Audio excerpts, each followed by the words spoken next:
It's the same old story. It's been a long day at the job, or maybe it's just starting to feel long, and you feel that urge to stretch your legs and get a little bit of a break.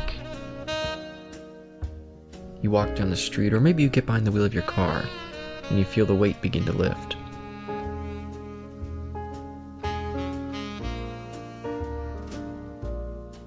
You walk through the doors, and the sound of the place starts to clear the air. You get a table, you order your drink, you listen to the sounds of the bar, and soak in the conversation. Welcome to the TNE Speakeasy with your hosts, Caleb and Isaac.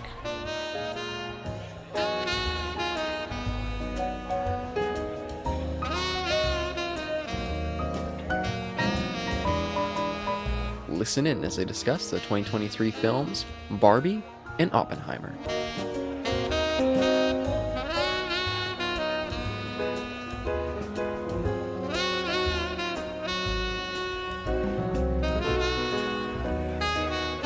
You saw some movies. What do you want to start with first? Well, being a guy who thinks he's countercultured, but he's really not, he's just a loser.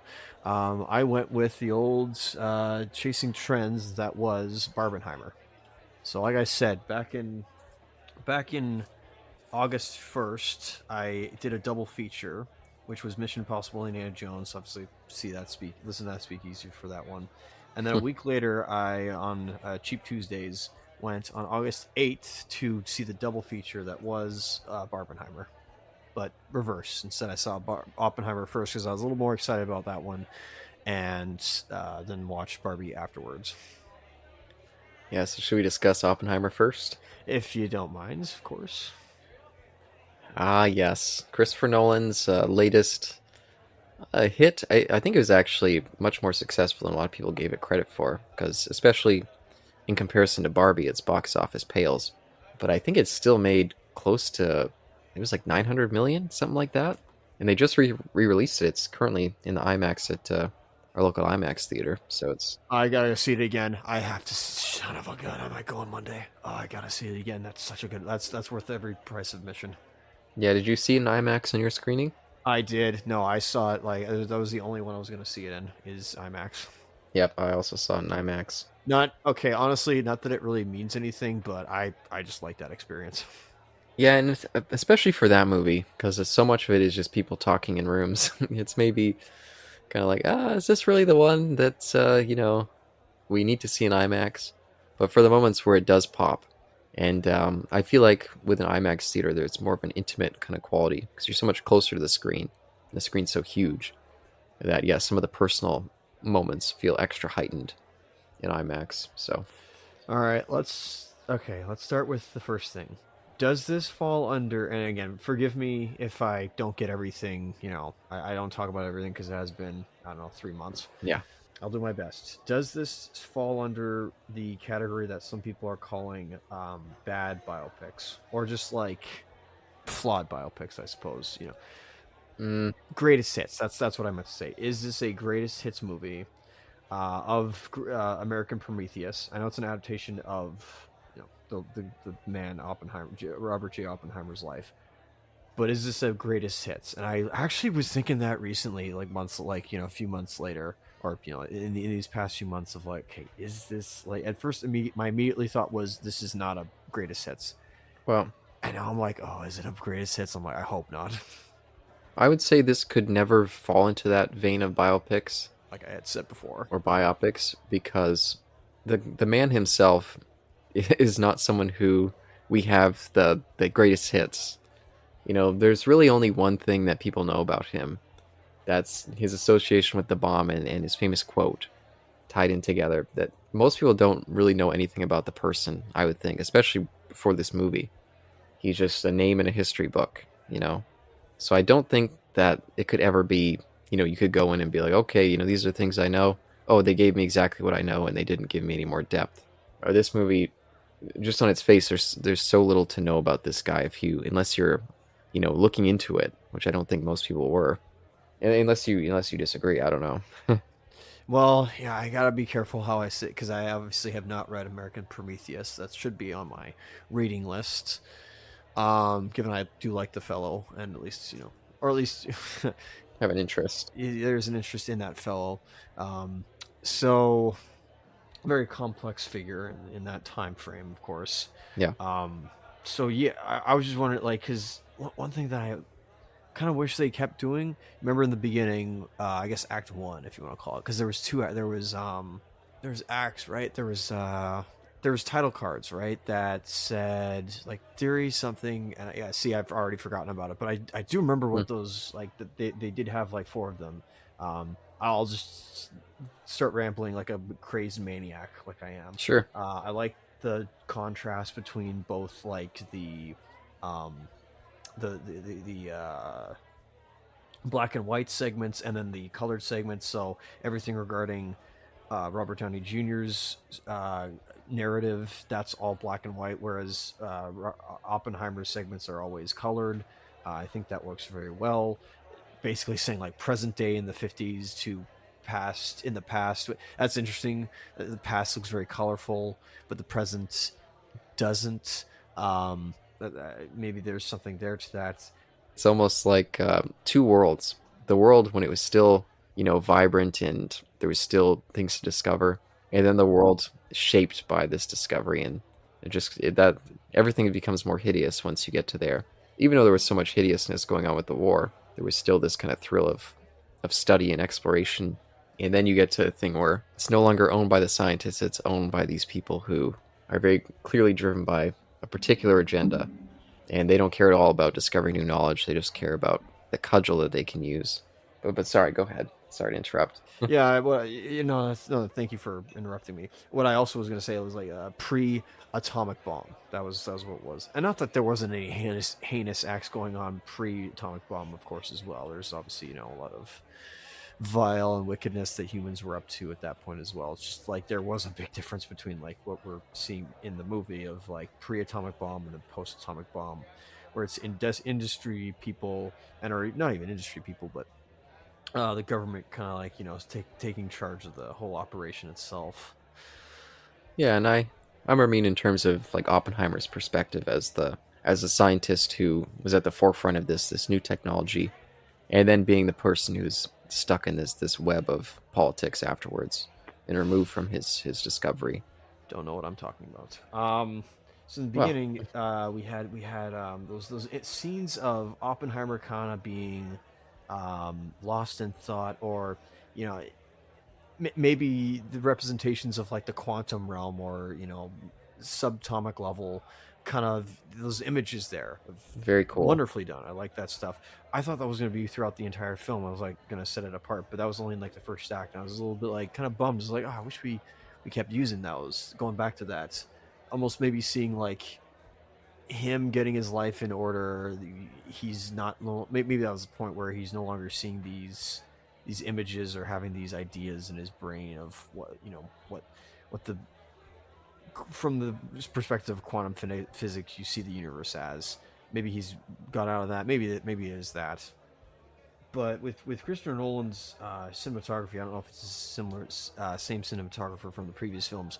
I almost wonder if I feel like you could just watch this and then Interstellar, and they'd be in like the same universe. But I definitely got to give Nolan this. He, even though it's not like full on recreating the 40s, I love his sensibility, or at least the way he shoots it, and again maybe the type of cameras he's using definitely makes me feel like it's a even if it's not the real thing, I still accept it as the 40s and what they're in. Yeah, visually it looks great in both black and white and color. Both of them just look fantastic.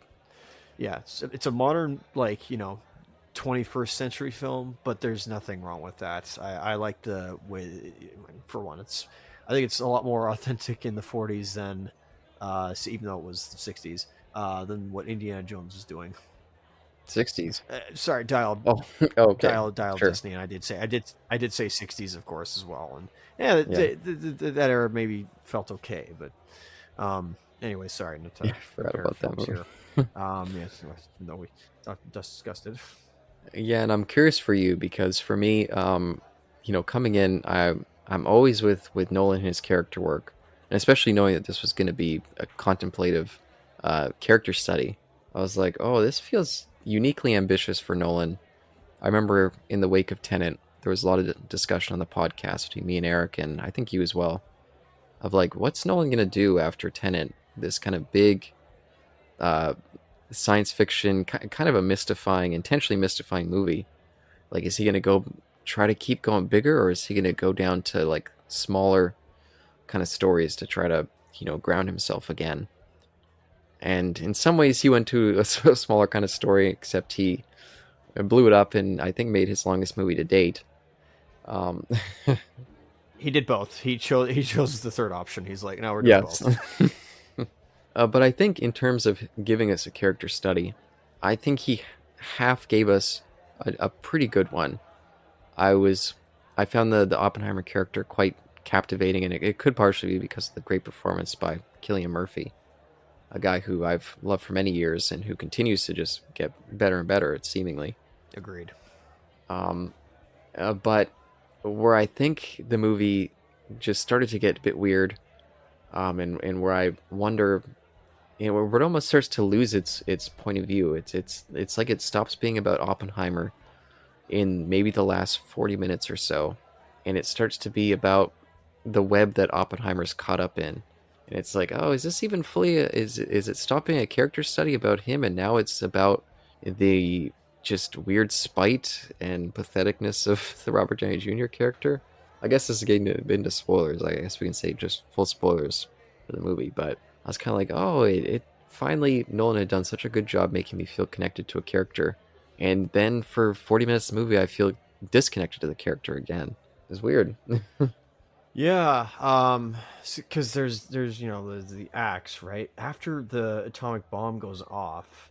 I'm like, all right, where are we going with this? And then we Yep. deal with the consequences, which I love. And then we even further deal with other air quotes consequences, and I guess just other stuff that happens after that as well. And I guess the downfall of the real life Oppenheimer, I suppose, and really what happens. So I think I accept that. As much as I was like, oh, you could have ended it off on a grand level of him. He did it. He like in a non-violent, not violent, but in a non-warlike way. He like, solved the idea of how to make an atomic bomb. Like it's weird of saying, but like he did it. Yeah. That's like the climax of the movie almost, or like the we're at the peak of the movie, and then the rest of it is like dealing with the consequences and fallout of everything after that, which I now thinking about it works. I think that works because it at least maybe this is too easy, but I like that everything that he had done has consequences to it. Yeah, no, I like the consequences. I like him feeling like he's lost complete control of his creation. So even before it's kind of finished, you can feel like some of his scientists splintering around him and leaving, and maybe the government as well is wanting things to escalate. But once it's completed and we get that beautiful explosion, it's like, yeah, he's caught up in this whirlwind. And I think that mostly works. Where it stops working for me is really just the it's like the like I said, the POV almost seems like it changes, and it's suddenly so focused on that Robert Downey Jr. character that I feel like it muddles the last like maybe half an hour or maybe longer part of that movie, and I started to be like, I don't know, this feels like you lost control of the movie to some degree for me.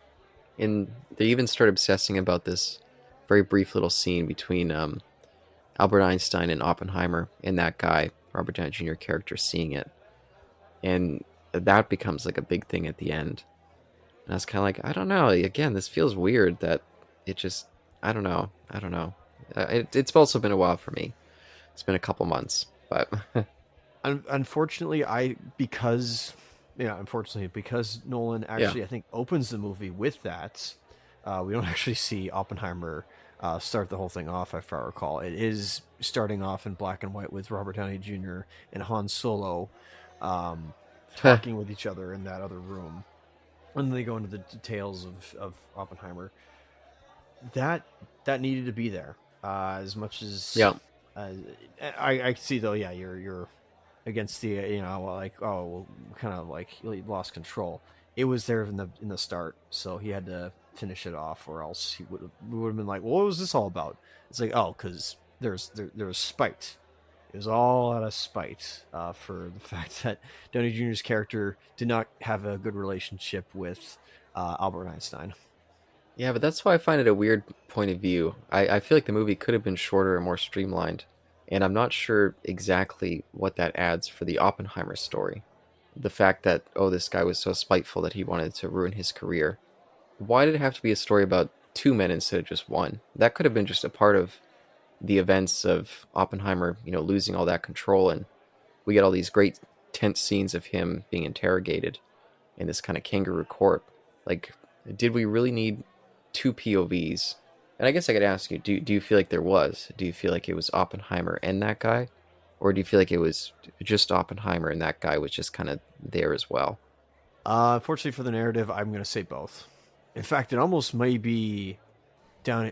I could almost make an argument. No. It has to be both because we see all the intimate scenes and at least behind the scenes stuff with Oppenheimer that I'm pretty sure Downey Jr.'s character would have never known about, like his, Yeah. his muse, his wife, or I guess his earlier girlfriend, and then his wife. So I don't know if Downey Jr. would have known any of that information.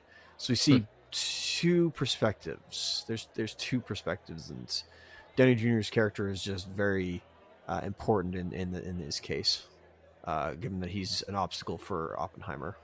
Starting off as an ally, or at least somebody who's working with him, and then turns out to be going against him. Not the only one though, of course. Yeah, and that's what I wonder. I wonder if Nolan. That's why I would partially say lost control of the narrative because I feel like at a certain point in the production, I don't know, maybe it was this way from the outset, but he realized that this man played such an important role in the sabotage of Oppenheimer, and he himself is interesting in his own right. So instead of just telling a straight story focused on Oppenheimer, oh, I feel like I'm missing such a key piece of the puzzle if I don't tell this story too. But I feel like I don't feel like the story's stronger by splitting it in that way. I feel like it would have been better just having just focused solely on Oppenheimer, because this guy in his petty ways, what does it really give us as a broader representation of? Is it just meant to be like this was the kind of thing that was tearing apart politics at the time? Because the Oppenheimer story, I feel like, is much more about the scientific discovery and then the perversion and the regret of living in that time and how they would use that weapon. But no, I guess now I'm thinking about it. I don't know. I don't know. I'm conflicted because you also deal with what happened, shortly after that with conservatives just kind of taking over the entertainment industry, taking over pretty much every industry. Really, the conservatives just usurped power whole hog at that time, and a lot of them were those petty weirdos. So maybe just highlighting this guy, it's like this is what creative people had to deal with at this time. I'm tinfoil hat on. I wonder if Nolan is trying to show the audience like this is what was happening in the past, and this is what is happening now. As in, we have like it's meta potentially of like this is like what Downey Jr. represents is like studios and our board member people or something like that. And oh golly, I'm sounding like Eric, but like Oppenheimer is Nolan, and Downey Jr. represents studio members. In fact, maybe it represents Warner Brothers. Yeah, well, except they're not.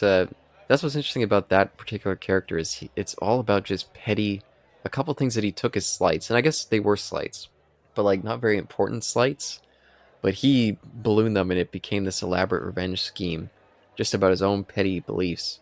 With Nolan, it was more like he just got swept up in a machine, and they're like, "Hey, wait, right now we think that we're putting all our money on these streaming services, where we're betting the farm," and it ended up screwing him over to some degree. Because wasn't that part of his complaints with Warner Brothers? Wasn't Tenet? Was it a simultaneous release? Yep. Yeah. Yep. Simultaneous release between theaters and on their online streaming service. Yeah, and so he was furious, and yeah. All right, so maybe it doesn't work that well, but I could definitely see that with maybe something else. Somebody else could use that on their part. Yeah, it could be. I mean, I don't know. Yeah, I'm maybe I need to watch it again And I'm hoping one day that we can do a Nolan retrospective. I think that'd be fun. Did you guys already do Interstellar? Nope, we only did we did Insomnia as part of the remakes versus originals, but I'd be totally fine to redo it with you involved, Oh, okay. and maybe Eric. And we did the Prestige, but again, if we did the Nolan retrospective, I'd be fine to redo that as well. What was that one for? Was it just like, why not? I don't know why we did it. I don't remember. That was a while ago I now. love it. Okay. Just the I love the fact that there was when they were doing explosion tests, it was no, and for the bomb itself when it finally blew up, or just explosions itself, they used realistic explosions, as in like Hmm. you first see like it blow up and then the sound comes. Yeah. Like the sound comes to the characters. I love that detail. I love that detail a lot. Yeah, it was. Yeah, that was. You could feel it in the IMAX that I was at, which, by the way, was a packed house, Same here. and yeah, you could feel the awe from it. Yep, just very different. Yeah, and if there's one thing, because like I've said previously, that I frequently find myself with Nolan movies never really fully becoming engaged in the character stories, and people talk about, or Eric, I should say, as people, Yep. when it comes to something like Interstellar, he'll be bawling watching it. It hits him so emotionally. I rarely ever find that with Nolan movies, but if there's one thing he just does so well, and it's been there for a long time for him, and he just continues to feature it in all of his movies, is he seems to be a fantastic director of actors and can get great performances out of people, and so many people want to work with him that he can just bring in an all-star cast. And so many people in this just, even in brief moments, stood out, and I like them a lot. Dane DeHaan, of course, I have to highlight as a crush for me. I've had a thing for Dane DeHaan for a long time. Um, and so of course I was happy to see him here. I felt some flutters in the heart, and I thought he was quite good as that kind of how would you describe him? Like I was gonna say like a Weasley asshole, but that doesn't seem quite right. No, he wasn't. He was the one that kind of like vouched for Oppenheimer in the end.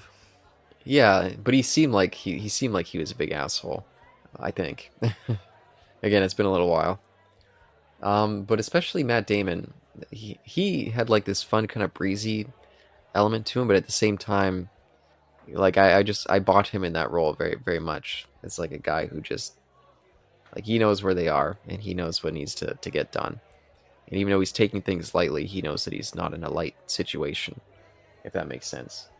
Yeah, no, I don't know if I can just like name one character in this, like, Yeah. or not name one. I don't want to single out one actor and forget about everybody else, because yeah, everybody, like, no bad performances, as you said. Maybe just like goes to the story, but yeah, what Nolan, as you said, can do, is definitely he respects his actors, and he talks with them and gets, you're absolutely right, gets a good performance of them. So definitely worth going to see it for that reason of seeing all these actors actually doing their craft.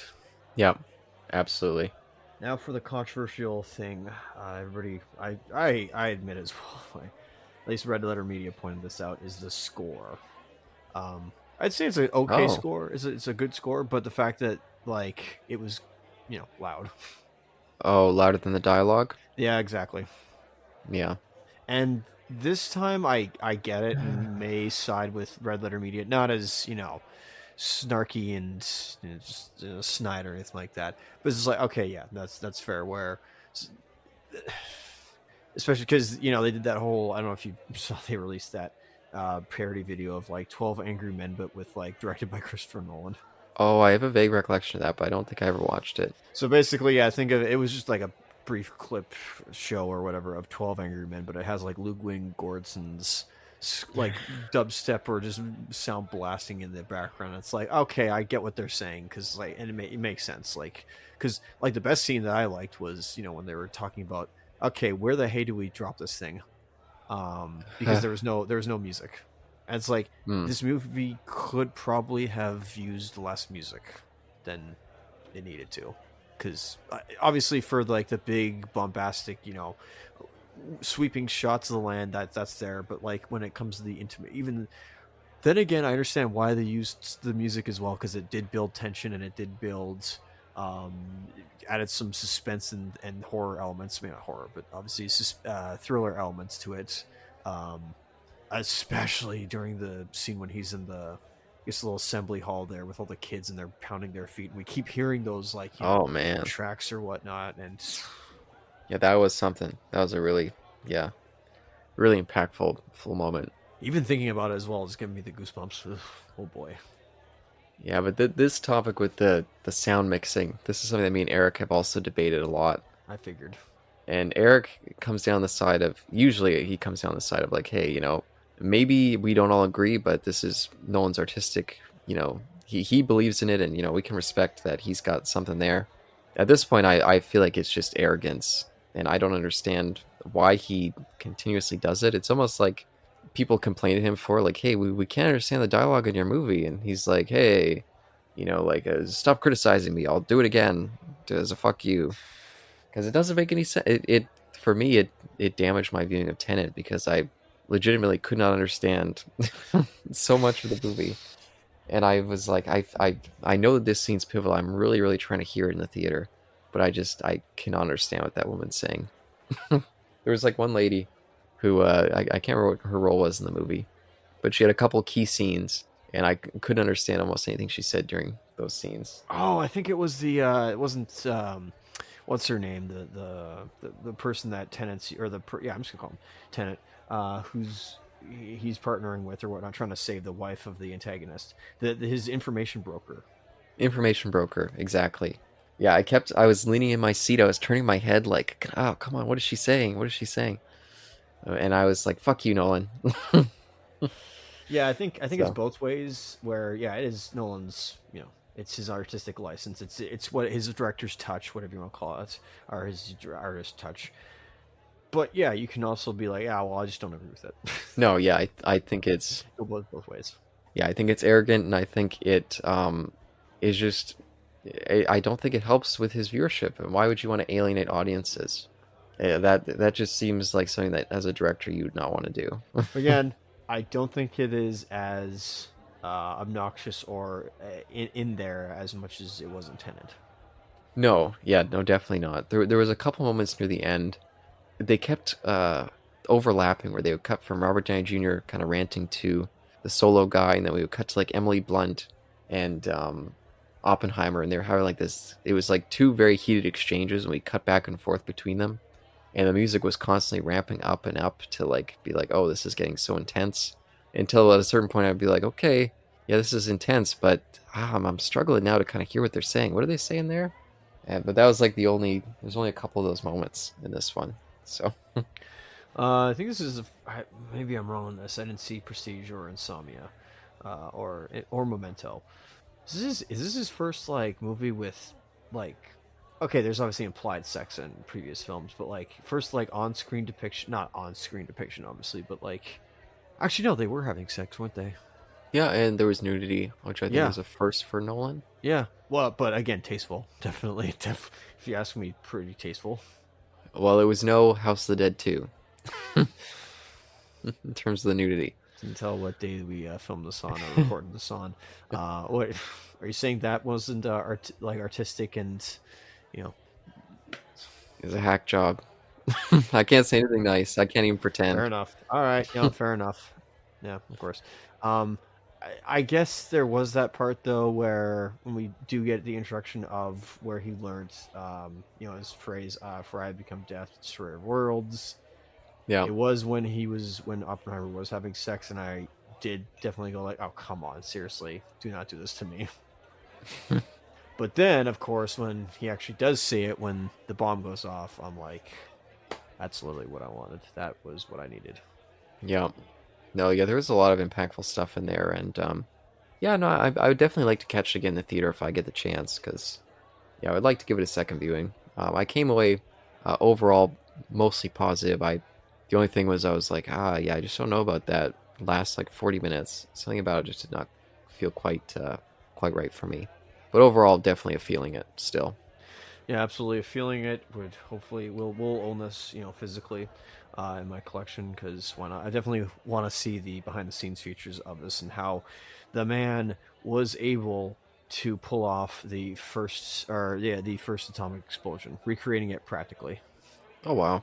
Well, yeah, that was the big selling point. Is like he was able to recreate the bomb in a practical setting without using CGI. It's like okay, let's see how he does that. Oh man, just by the way, because I've been watching so many Godzilla movies and listening to the commentaries, this was a crazy fact and a repulsive fact.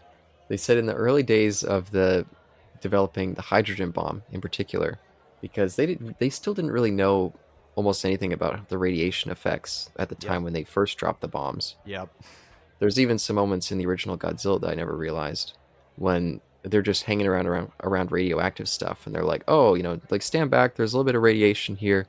But no one's concerned really, like they're just treating it as if it's, just Yeah, at in like when they're filming it at present day, like at that time, they're like the information's not out there about like radiation poisoning. yeah, even at that time they don't really know how bad it is.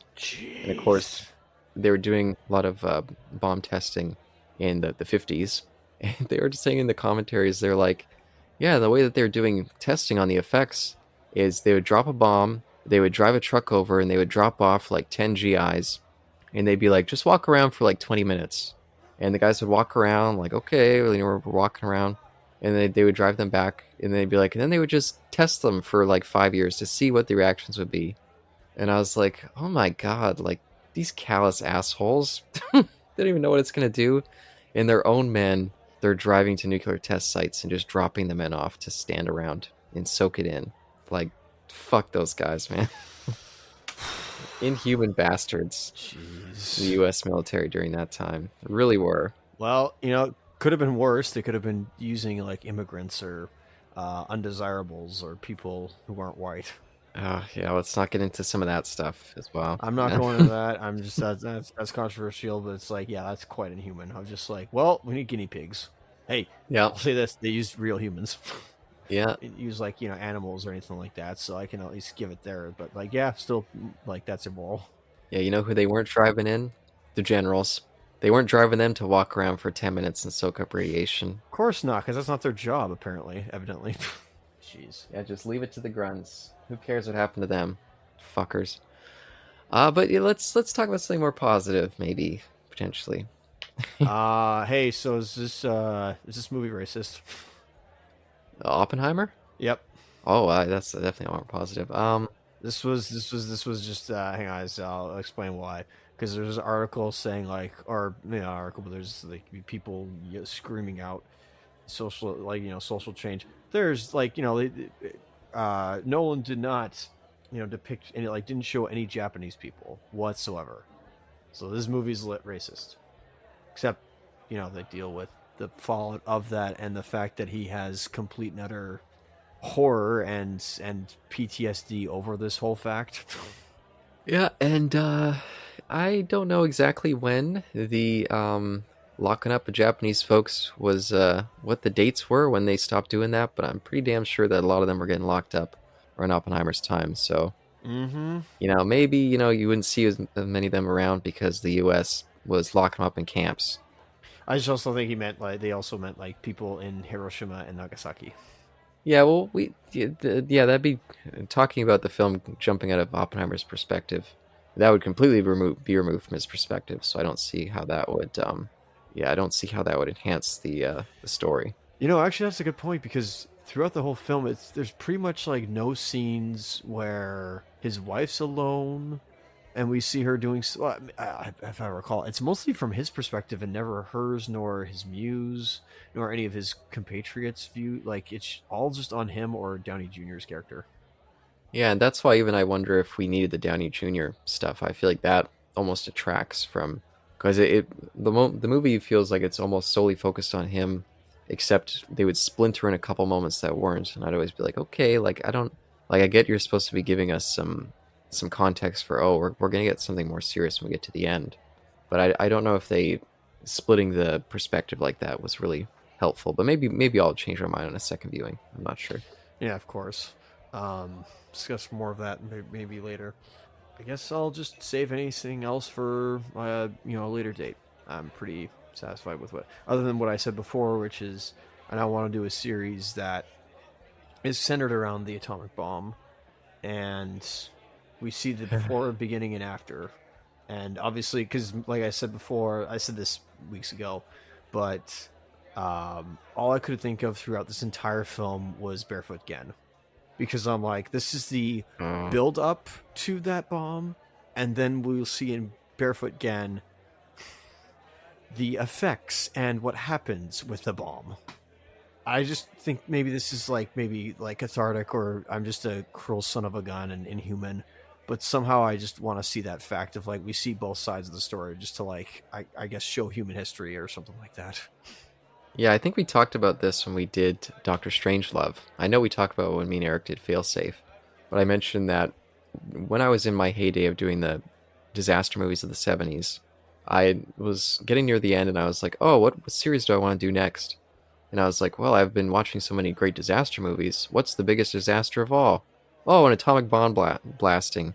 And so I made a nuclear annihilation series, and I put as a prelude failsafe. I wrote, even in my notes, I wrote prologue, and stupid. And yeah, that was gonna be just going through movies centered around either the tension right before a bomb's gonna drop, or about people, yeah, just living through a nuclear holocaust. And I made a whole bunch. I added a whole bunch of movies to that list. I think there was maybe 16 or 17. Maybe I could go through there and just pick out some highlights, and maybe we could boil it down to like 6 or 7 movies. But if you want to do that series, I'm game because I'm planning to do it anyway. So There you go.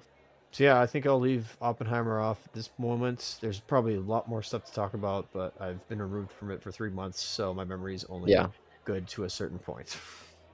yeah, we'll get to the Nolan series one day. We're just maybe when we're done Kubrick, maybe we'll do that next. Probably not, but high recommendation for me to please watch it, because it's a this is ignorant, but it's a real movie.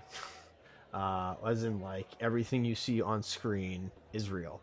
The buildings that they go in are real. The blast that you see is real. The suits that you see are real. Everything you can see is physical. And it was only $90 million apparently. That's another really cool fact. Yeah, and it's made almost $1 billion. When I just checked when we started this conversation, it was at 940 something million.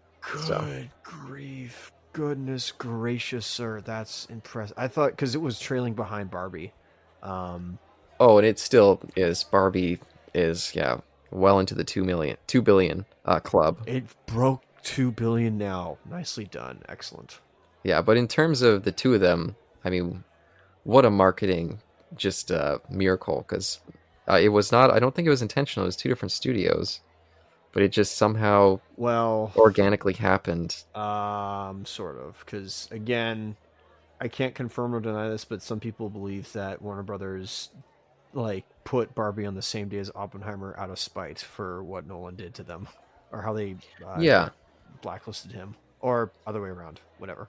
yeah, but in terms of the cultural movement, I mean, was organically done, not created by the. It's going to be done with other films and by studios, and they're gonna fail. They're gonna either fail, or they're not gonna realize They'll try. the lightning in a bottle that just happened this past summer. Oh, but sorry, I did just check my my box office numbers, and yeah, Barbie did not make two billion. It made 1,442,000,000. So Oh, still a huge number, what a but failure! yeah, Of course not. No, that's not freaking impressive, especially for the director. yeah, Um, highest grossing film of the year so far. surprise, out of everything. So I guess we'll go to that then next. Is the, I guess, sister film to Oppenheimer? We have Barbie. Just that's it. Yeah, Barbie. So I don't think I've discussed this on the podcast. I don't know if I have, but so my partner was very much anticipating going to see this movie. It was the movie of the summer that she was the most excited for. I don't know if I had one this year. I don't think there was really anything that I was super hyped for. And our first showing was was weird, and it turned out we were not the only ones to experience this. But while seeing the movie, somebody pulled the fire alarm, and they kept pulling it every 10 minutes. And so they at first restarted the movie, and then they had to stop it again. And then eventually they're like, "Okay, everyone has to leave the theater. We're clearing it out completely because we someone just can't stop pulling the fire alarm, and we want everyone out of this building right away." And so they gave us all little like tickets. But when we got home, Brianna was like, "What the fuck?" Like, I was so excited, and some asshole just ruined this event for me. And when I guess she was like looking around like the Langley Reddit or something, it turned out that this was happening to a lot of people in a lot of different places. And there was some discussion of, oh, is it related to the strikes? Like, are people doing this in favor of them? I don't think there was ever any conclusion, but there was some sort of weird concerted movement there to, yeah, be sabotaging. And it was on the opening day of Barbie and Oppenheimer, so unfortunately. But we did go see it again, and yeah, that was both times we went to go see it. It was a packed house, and yeah. What were your thoughts for this one? I guess yes, that was some of my experience, but I'll save my thoughts. That's fair. I believe you have mentioned this on the record, or maybe no, maybe you didn't. I don't know. I thought you mentioned it in one speakeasy. Yeah, I'm not sure either. Anyway, but this is now. So my sibling, they grew up playing Barbie, playing with Barbie. Excuse me. They had many Barbie dolls. They had many Barbie accessories. They had a Barbie house. All it's everybody has grown up with Barbie. She's definitely a staple in American and I guess worldwide. Um, I don't want to say culture is the word, but just like lifestyle, I suppose.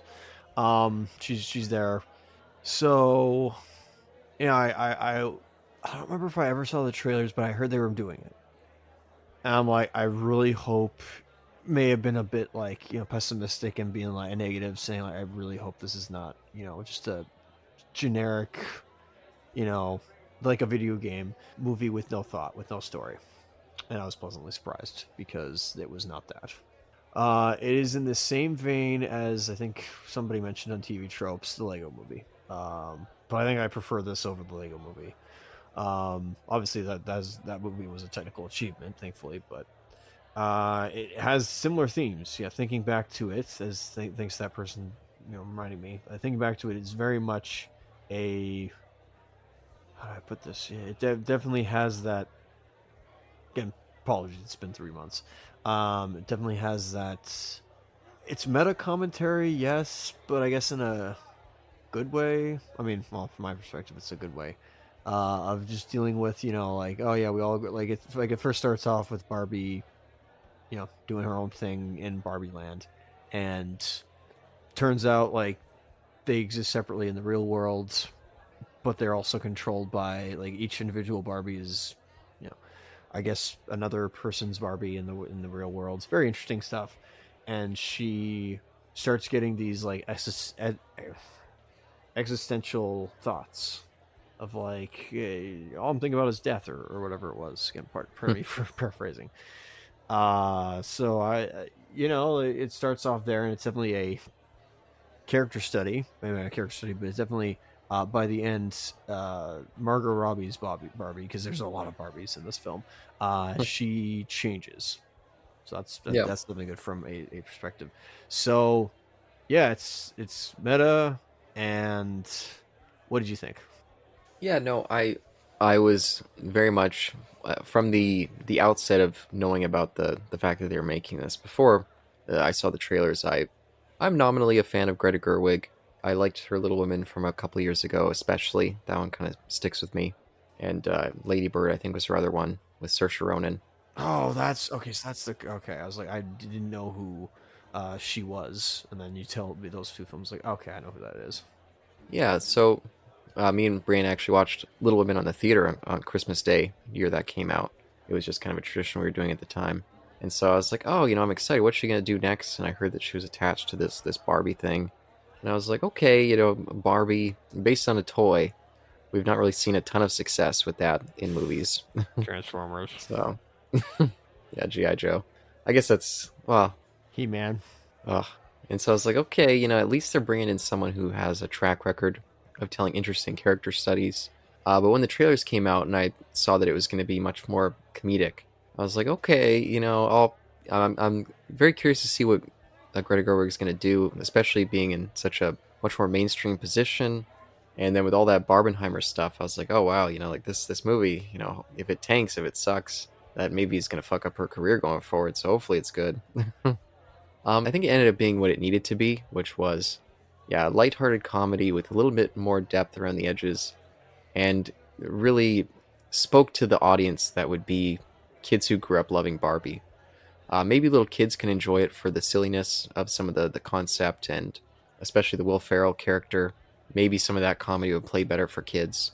But for the adult women who grew up loving Barbie, I feel like it could also speak to them, and that works. And I think one of the fun things that I didn't expect was the little subversion with the Ken character, where they kind of looked at, okay, what is Ken in the wider Barbie scope? Like, what does he mean as a character? And they're like, oh, he's all the Barbies are kind of these, they're super empowered and they can do anything. But Ken, he's almost like the stay-at-home husband. He's kind of the guy who has no place in a Barbie world. He's the side piece. And so they did a fun little subversion where in the Barbie world, the Kens are kind of treated it as like the women in the 50s, where they had no real agency in the world. And what happens when that kind of person sees a chance to take over? Are they going to take over in a way that's respectful to everyone, or are they going to take over a way that's out of anger and maybe not going to be particularly helpful? It gets a little bit muddy in some ways with the way that the Kens are portrayed. It's not a straight down the line sex reversal in that way, or gender reversal. But some of that stuff in there I thought was more clever than I think some people were giving it credit for. I think there was a lot of people who were outraged at the movie and really were not paying close enough attention to realize what the movie was saying. I don't know if you ever saw some of those Ben Shapiro rantings and ragings. I avoided it at all costs. I was like, nope, nope, I don't want to hear this. I don't want to hear any of this. I don't Yeah, want to listen to that stuff. That stuff is like so like negative inducing. I don't want to hear. I don't care. Like maybe they have a point, but I just don't care. no, it was embarrassing. It was people who came in just willfully not seeing what the movie was saying, and then walking out being like, "Oh, I knew it was going to be this," and it's like, "Oh, yeah, you didn't even did you pay attention at all?" No, Or are you sitting and just writing notes? Okay, this fits my agenda. This fits my narrative. Just embarrassing. creating a narrative around it. Yeah, creating a narrative. Exactly. And again, it's a movie that is essentially a lighthearted comedy. When you really look at it, yeah, there's a couple moments, and the overall themes are trying to reach for something a little bit higher. But look at the absurdity of the Will Ferrell stuff. I mean, they don't pretend that it's not a comedy with absurd elements. I mean, the fact that the Barbie characters can just just show up into the real world by going through a couple of those silly little, which I actually really like. I love the imagery of when they're just doing their little traveling, and they show up on the skates. I think all that stuff was fun. And yeah, they're making some commentary about some of the sexist nature of the world that we live in today, and also flashing back to previous times, I think. And it's all elevated and heightened. You're not supposed to take this as a representative of the real world.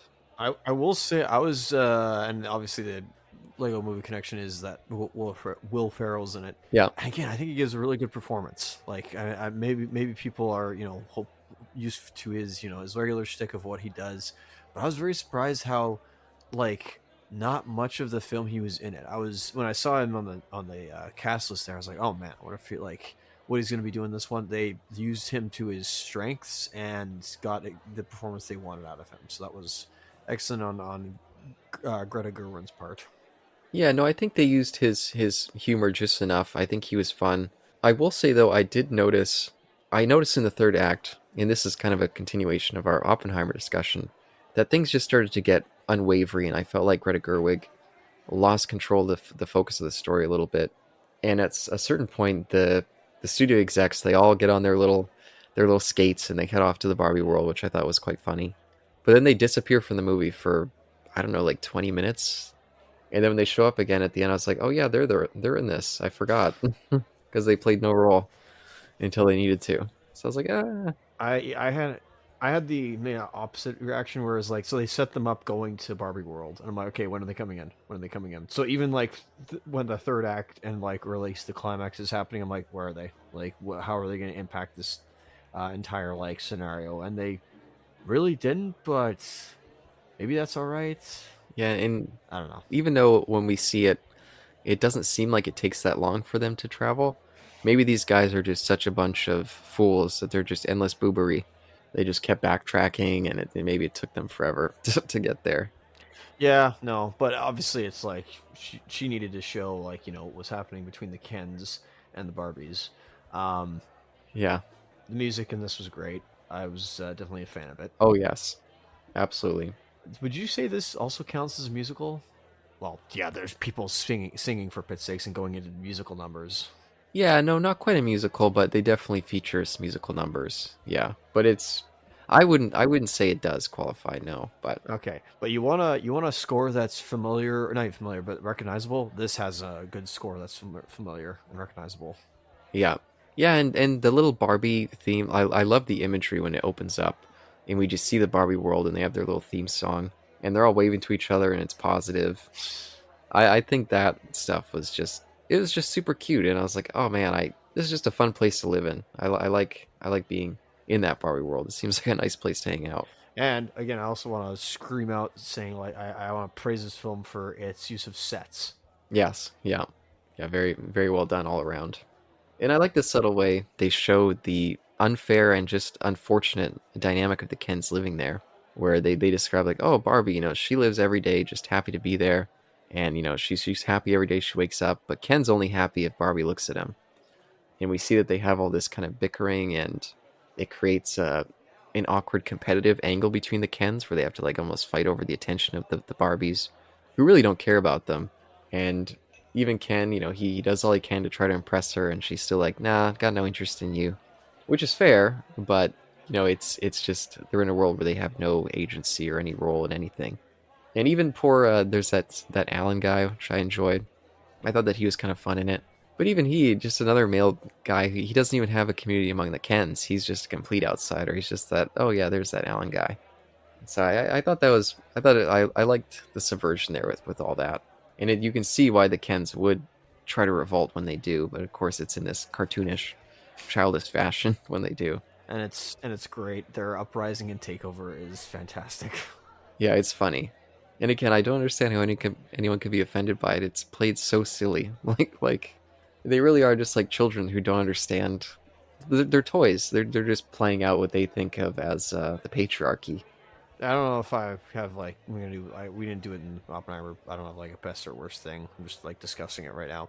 But if I have a petty thing that I'm a little bit like because I love how this film talked about like the creation of Barbie, the creation, the eras, and Hmm. the uh, merchandise angle of it is brought into effect. I like that a lot as well. Differs from the Lego Movie, which is nice. Um, I kind of wish this is just me, but I wish the CGI Barbie movies that they've been putting out, like straight to DVD, that they've been putting out for like 20 years now. I kind of wish they at least got a shout. I'm not saying they needed to be in the film. I'm just saying I wish they Yeah. got a shout out. That's literally just me because they like think of every like they go out almost like now. Obviously, I don't know my Barbie history or Yeah. anything like that, but like, man, does the history of it like come make is like a big part of it. Like, oh man, I kind of wish that those CGI films were like at least like briefly mentioned. Like, at least Bionicle got like once like mention, well, visual mention in Lego Movie, which I'm still not happy about. But that's not for here to discuss. So I'm like, I kind of wish that would, but that's just me being very petty. I understand. Yeah, and I think if I was gonna pick a worse thing, oh, I don't know. I understand why they would include this. Maybe this is my worst thing, but it's definitely a thing that I just thought stood out weirdly. Is the scene between Barbie and the Barbie creator that they just Okay, I figured you were gonna go there. yeah she like because as much as I can accept that this is obviously does not take place in the real world in any way, it's Barbie's entering her own cartoon version of the real world and going back to her cartoon Barbie world to some degree. Everything's kind of heightened. But I just find it weird that somehow the creative Barbie, like, I get what they're doing metaphorically, like, oh, she a part of her is still a core of the Mattel, but the fact that they insert a little meeting between them just felt a little awkward to me. Didn't feel like it really. I feel like it broke the flow too, to some degree.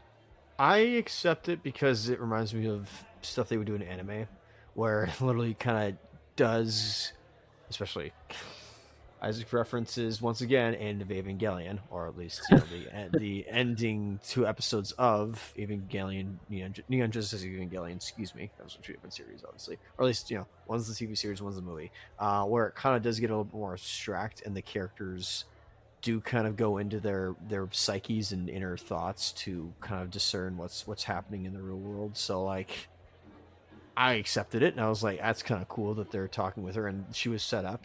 I think actually the woman that she meets at the bus stop is supposed to be the creator of Barbie. I think that's what I looked up beforehand. I Oh, think that's her. oh, interesting. I don't know anything about that. Hmm. But obviously she was played by somebody else in the movie there. Um, Another fun fact, this is from my sibling. They said to me that the daughter character of what's her name? The one who's Barbie is Barbie. Yeah. She when Barbie first shows up to her high school, she's with like her friends group, Yeah. and according to my sibling, though, probably won't care for this. Those five, or I think it was five characters, are supposed to be dressed up and or represent the Bratz characters. Yeah. Brianna said the same thing. There you Yeah. go. Okay. Sweet. I think she said it when we were leaving the theater too. She's like, "Hey, I think that's what that's supposed to be." She loves Bratz. So There you go. So just a little shot there. I was like, okay, so is there like a hidden Polly Pocket like reference here or somewhere? uh, oh, but we haven't talked much about Margot Robbie. Sorry, we have not. But I mean, she's had a lot of moments in her career where she has been a big standout. I think maybe this is the biggest for her, the biggest spotlight on her, and it's a great one. She throughout the movie is so good. She handles the comedy really well. The emotional scenes hit really well. Like you mentioned that scene when she comes to the high school and meets those girls. That is such a sad little scene for her. It hits. It hits very well. It's the reverse of her, but she's like a child, like in the real world, and Uh-huh. like all of a sudden just ripping the band-aid off or ripping her arm off of just like almost literally of just being dealt reality to her. It's just like, oh, you thought it's this way, no, it's this way. And it's obviously the joke is it's coming from kids telling her this. Yeah, and she'd been trying so hard to keep it together through just coming into a world that she did not expect at all, and to get that, yeah, it's super sad. I gotta say, I think the most gorgeous I see her in ever is right before she says like she has like she says that existential line in like the second song, I believe, when they're having like the dance party at night. Oh yeah. I don't know what it is about her hair and the dress she's wearing, but oh my goodness, like she is gorgeous. Like she looks like, I don't know, like whoever did the, like, again, the makeup, the settings, the costumes, the set design. Oh my, I cannot stop. I'm sorry. I should stop gushing, but I can't. No, no, yeah, it's a career highlight for her so far. And again, I've liked her in a lot of stuff, but really, really good. And she does look gorgeous. And I love that dance scene, by the way. I think that's a lot of fun. Yeah, no, like again, like I said, Mark Ronson, excuse me, he's been doing this for his whole career.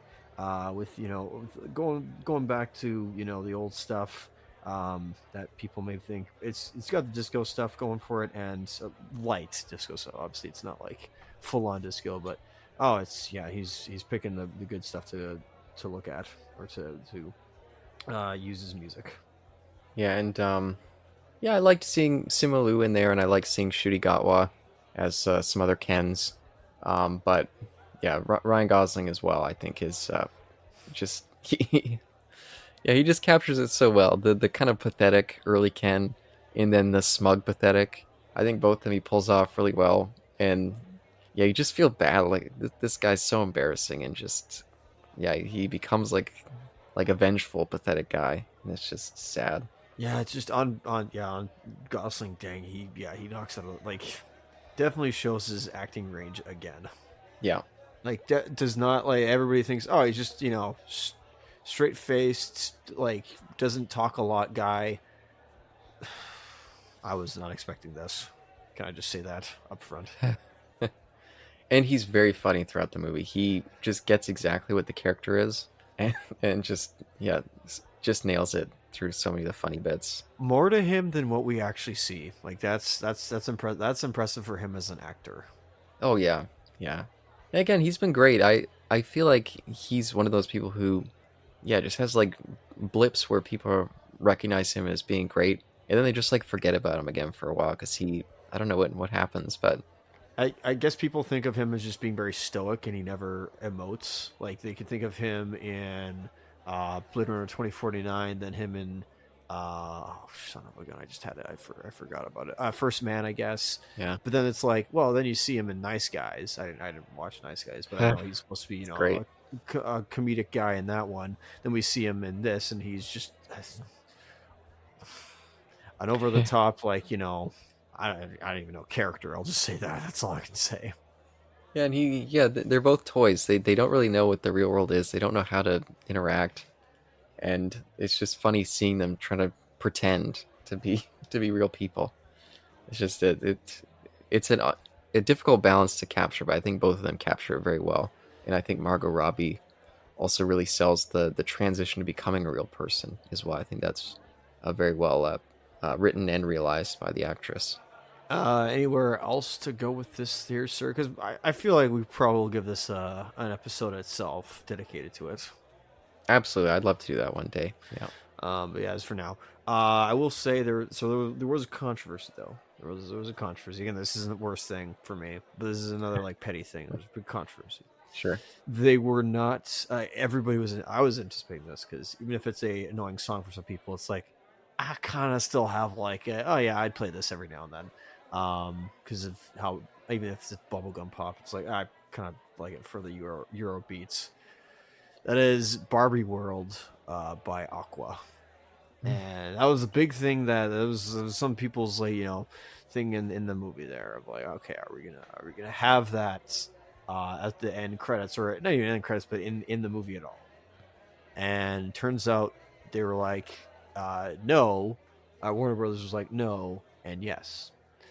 Instead, they had Nicki Minaj and I forget who else it was do Uh, a cover of it, or like a remix or whatever of it.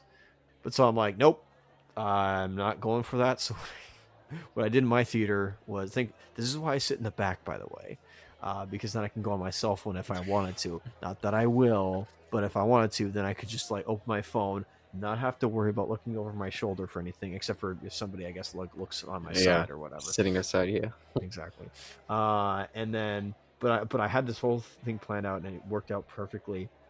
Where I had it at the end, like just waiting to like hit play. I had Aqua Barbie World already like loaded up on the phone, and as soon as the end credits hit, I just hit play, had my headphones in, and just listened to, and it was perfect. Like the end credits, the whole thing was perfect. Nice. There you go. Yeah, so suck it, Warner Brothers. I did my own way. But I guess to come down to the end, would you recommend this feature film, Barbie, a Barbie story? I don't know. Is it Barbie just Like, just Barbie trademarked. just Barbie? I recommend it, but on the with the notion and or with the note of you have to be open about this film and you have to pay attention. You cannot, even though this is a comedy and there is funny bits, you really have to like at least pay attention to what they're saying to understand it, and hopefully for it to be like an open, just to remain open and understand that they're not trying to be very mean spirited. Yeah, no, yeah, no. It's just yeah, it's just a satire, really. I mean, if you're gonna make a story about Barbie, Barbie was always a feminist icon in many different ways, and part of the way was just saying to little girls, you could be anything you want to be. You can be an astronaut. You can be the president. Of course, it was gonna have to, or at least it should have some sort of perspective. And but yeah, not mean spirited. I think it was all about just being a fun comedy with a couple little touches here or there to give you some more of a message, but never. At least I don't feel like it was necessarily like being rammed down your throat, like I see some people say. By the way, I'm in several movie groups, right? And this was recently released on UHD, and in many of my groups, this is so weird. And I saw this when the movie was released too. There were people would post that they bought the movie. They would talk about the picture quality, the stats, and then men would come in being like, "It's so weird to see men who willfully say that they would watch a movie based on Barbie. Like, how pathetic." Or like, "Oh, I could never, even though my wife wanted me to go, I said, oh, I'm a man, I can't watch a movie about Barbie." And I was like, really? Like, you're really an adult, and you think that because you're a man that you should be embarrassed to have any association with Barbie? Are you dragging your wives to go see GI Joe movies or Transformers? Or are they being like, "Oh God, I'm a woman, I can't dare go anywhere near Transformers. That was directed towards boys." It's like these are some childish ass men. I'll say the obvious. You guys got a problem with that? Yeah. I, You just made me think of something. Thank you for saying that, actually, because I think this may be like probably one of the well, maybe one of the best adaptations of a licensed toy. Still got to do Raggedy Ann, by the way. That's a toy movie in a way, or at least an adaptation. But I definitely would now want to see. Okay, obviously, I'm sorry for going there, but I would actually love to see Greta Gerwin. Sorry, I'm trying to make sure I say her name properly. yeah, Gerwig. Gerwig, excuse me, and her team, her assembly, whoever, her posse, whoever. I honestly would love to see her make a Transformers film. Because I know Oh that sounds stupid, but it's like I said it in last night or Age of no. Extinction of like I love I just want to see what a woman would do. Yeah. I actually think because she's yeah, I get like Michael Bay's got a style or whatnot, but at this point it's kind of run itself dry in that series. So honestly, I'd love to see what Greta would do with Transformers. Yeah, and I'm fascinated to see what she's going to do in general because coming from kind of a smaller kind of indie scene to a little bit bigger historical drama to a gigantic, unexpectedly huge comedy about in a somewhat what would you say, like a franchise? I guess it is a franchise, even though this is the first live action entry, but a giant live action franchise. What could she do next? This movie made so much money. I think the studios are just going to be throwing anything at her that she wants to do at this point. So I'm very curious to see what's going to happen with that. She's a very intelligent person. She doesn't need to hear me say this, but please be careful. Please be careful, because Don't do a Marvel movie. like, not even just it's not even just that. It's just like, do what you want to do. Don't like. Oh, the other thing I was going to say actually before that, not even that wasn't even in my mind because she just seems so above that all. Unless she came in with an idea, um, but like, please don't do a sequel. Like, unless you have an idea for a sequel, please don't do a sequel. Yeah, I don't know if there's much need. Yeah, the story for this one ends here. One of the things we do know is that these toy companies are going to be desperately scrambling to try to put together another Barbie, even if it's not based on Barbie. I just mean they're going to try to ride its success with. Oh yeah. Oh yeah, like we got our Polly Pocket movie coming out. I don't know what else is there. Well, that was the thing in that, like, because of this movie, Greta was like, yeah, we're doing this, and somebody obviously asked the stupid question of like a sequel, and she's like, like was very diplomatic, obviously, but the answer was like no. Between the lines, it was like no.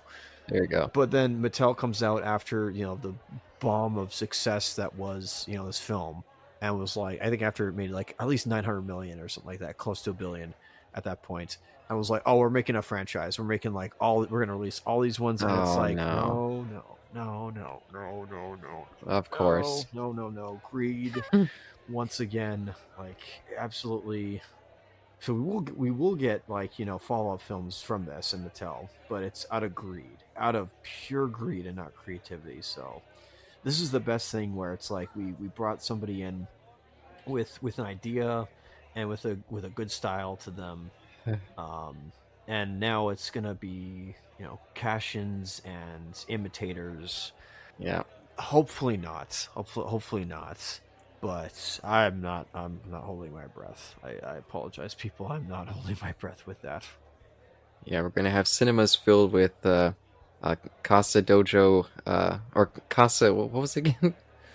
Uh, Mojo Dojo Casa House. I think that's what it was. We're gonna get a whole bunch of those, Just the factory, just like, oh, they're selling like hotcakes. Just pump out as much as we can. Which, by the way, I did like that little cutaway. I thought that was a little fun, little slap, a little bit. I'm sure they had some control of like, hey, we don't want to look too bad. Us, you can make us the Mattel execs look like incompetent fools, but you can't comment too much about the fact that yeah, we're a greedy corporate organization. Why would she want to do that now? I'm just kidding. Yeah, no, to at least keep the film released, and I don't even know. I wonder, like, hopefully this is her cut, and I don't know if there's a director's cuts or anything like that. And by the way, probably you're happy with the length of the movie. I was also happy with the length of the Yes. movie. I'm Yeah. not always for 3-hour movies or anything like that. I'm just in for like how long the story needs to be told. This was the perfect length. I have no problem with that. Yeah. Yeah, and I think we've discussed in the past about doing a series based off of toys. I guess we've already somewhat started. But like doing like Action Jackson and Max Steel and Bionicle, Mask of Light. So Very few live action movies. That's the thing. yeah. Obviously, we mentioned. Well, I guess we also started with Transformers. Again, He-Man. Yeah, that's what I mean. Yeah, we sort of already started, but Yeah. it was unofficial. We were just doing the Transformer stuff. Oh, of course. But yeah, if we end up continuing or beginning that series, I don't know which. Yeah, maybe that's when we'll throw this into the mix. But either way, yeah, happy to thank you for discussing it with me there, Isaac. Finally getting to our Barbenheimer discussion. Yeah, and I'm pleased. I'm very pleased. Sure, maybe I should have seen Barbie for. I'm sorry, I was so like excited for Oppenheimer. I had to go see it, and yeah, it really doesn't Yeah, matter which one you see first. I just personally wanted to see Oppenheimer first, not because it's like it's just Barbie. It's like I don't need to see it. It's like no, I was gonna see it anyways. I just really wanted to see. I was more anticipating Oppenheimer, and was satisfied. So then I went and saw Barbie, and I was also satisfied. So yeah, no, like 3 out of 4 ain't bad. I mean, at least maybe 3.5 out of 4 ain't bad because Dial of Destiny is passable. It's got a lot of faults to it, but yeah, like, yeah, passable. it's okay. It's not like terrible or anything like that. It's not like tar in the ocean or oil spill in the ocean. It's fine. Or it's passable. Yeah, it's not Transformers: Rise of the Beasts. Indeed. Anyways, so ends. All right. So happy hour's over, everybody. That's it. The bar's not closed, but happy hour's over. So all those who no longer want happy hour, Mm. sorry, Yeah, cough it up. have to wait till later. Cough it up. Pay full price.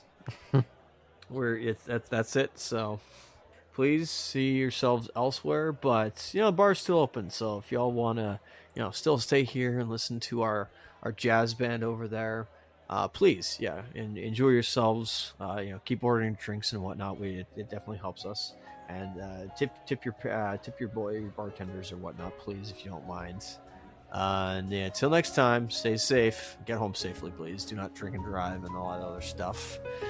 Peace.